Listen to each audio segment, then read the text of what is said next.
Elias croyait être devenu vide. Après Rebecca, il ne ressentait presque plus rien, ni joie, ni colère, ni regret. Seulement un calme froid, un calme dangereux. Un soir, dans la pénombre de son appartement, il fit défiler les réseaux sans vraiment regarder. Des vies heureuses, des sourires faux, des couples parfaits.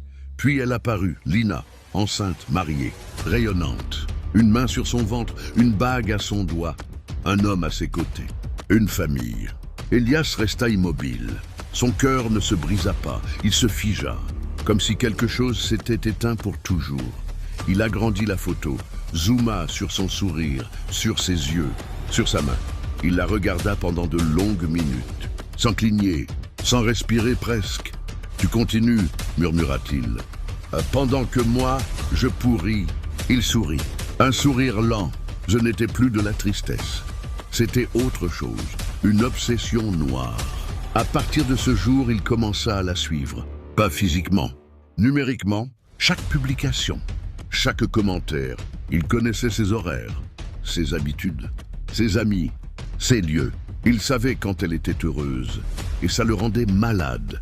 Avant, Elias détruisait par idéologie, par vengeance. Maintenant, il détruisait par besoin, comme une drogue. Chaque chute qu'il provoquait apaisait un peu la brûlure qu'il ressentait en voyant Lina avancer sans lui. Il devint plus cruel, plus précis. Il ne se contentait plus de faire tomber. Il humiliant, Isolite, détruisait mentalement. Il aimait voir la peur dans les regards, la confusion, la perte de repères. C'était sa façon de reprendre le contrôle.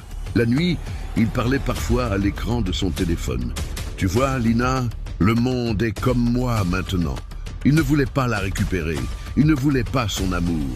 Il voulait qu'elle ne soit plus heureuse, même de loin, même sans le savoir.